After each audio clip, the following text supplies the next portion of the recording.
Hello, today I'm very excited to share the story Marilyn's Monster with you. It's one of my daughter's favorite books. It's really sweet. So you can see Marilyn sitting on the cover.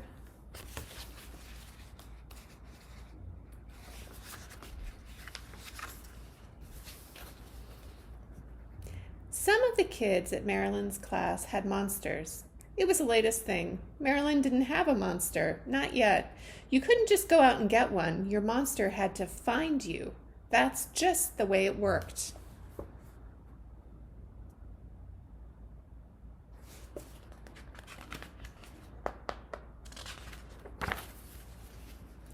Some of the kids woke up to find their monsters had chosen them while they slept. Some kids got their monsters on the way home from school, or on the bus, or in the park.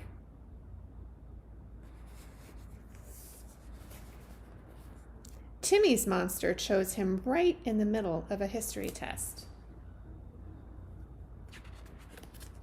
You see that big hand choosing him. At first, Marilyn wasn't even worried about it. Eventually, her monster would find her too. There were still a bunch of kids who didn't have their monsters yet. But then Franklin got his at the library.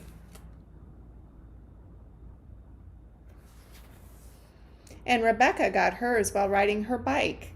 And Lenny got his while he was running away from some mean older kids who kept picking on him.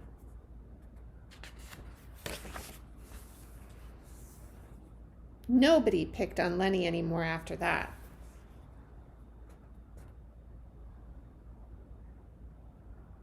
There's Lenny's big monster. After a while, Marilyn was the only one left without a monster. She knew she wasn't supposed to try to look for him, but she kind of did anyway. She hung around the library, hoping. She poked around the playground, pretending not to look under the slide and behind the climbing bars. She watched the others with their monsters playing and laughing and having fun and never being alone.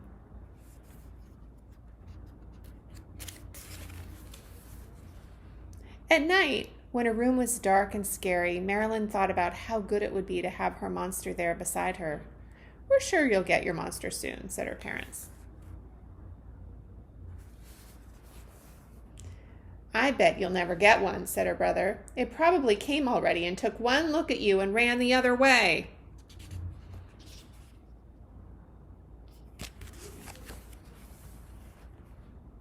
Marilyn tried to be patient. She tried to believe her monster was still coming. She made sure she brushed her hair very carefully every morning and wore pretty clothes and smiled a lot and tried to look very friendly and interesting and smart and fun to be around. She tried to be the kind of girl no monster could resist. But at the end of the week, her monster still hadn't come. She was afraid that maybe her brother was right.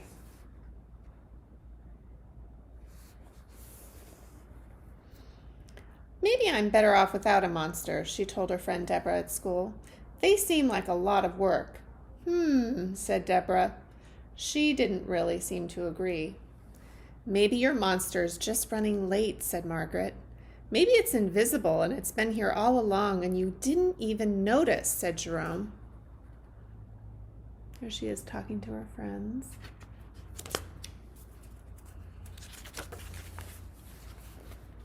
That night in her room, Marilyn whispered into the scary dark, "Are you invisible? Have you really been here all along?"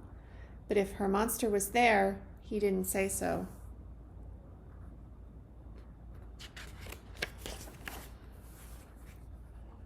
Marilyn stopped trying to seem pretty and nice and funny and fun all the time.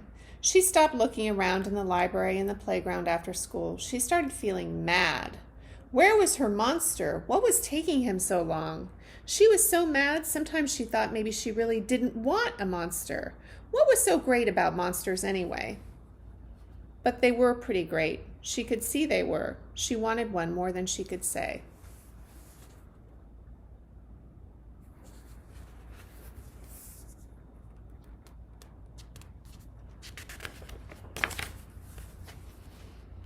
"That's it," Marilyn said one morning. "I'm going to find my monster." "You can't," said her brother. "That's not the way it works." Maybe, said Marilyn, but you don't really know. Maybe my monster is different. She put on her good walking shoes and packed a thermos of juice and a peanut butter and banana sandwich. Then she made a second sandwich and put that in her bag, too.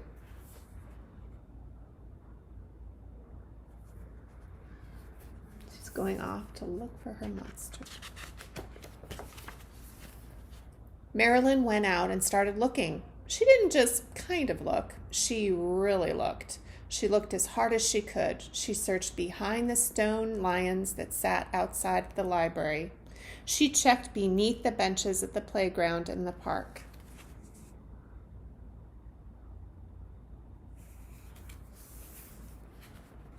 She went down the winding path through the woods and out into the big field with the wildflowers. She didn't see her monster.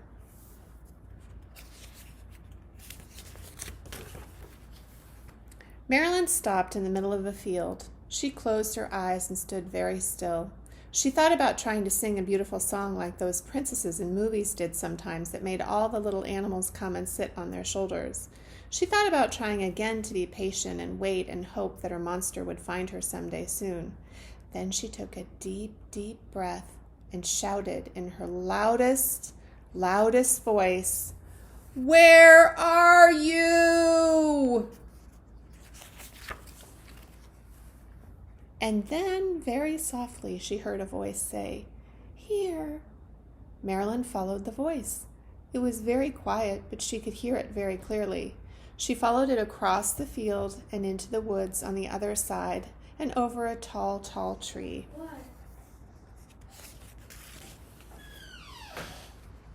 And there was her mother, half hidden among the leaves. Her monster, half hidden among the leaves. You see the monster? "I got lost," her monster said in his small, soft voice. "And then I got scared, and then I got stuck." Her monster had 2 long, lovely wings. They were tangled and caught in the branches. Marilyn climbed up and very gently helped her monster get free. "I kept hoping you would come and find me," her monster said. "I'm very sorry it took so long," Marilyn said back. They sat there together and had peanut butter and banana sandwiches and juice. When they were ready, Marilyn's monster lifted her up and flew her all the way back home. You see them flying together? "Oh, honey," said her parents, "your monster found you at last." "We found each other," said Marilyn. She and her monster smiled together. "It's not supposed to work that way," her brother said. Marilyn just looked at him. She didn't think he was right about that. She thought there were a lot of different ways that things could work.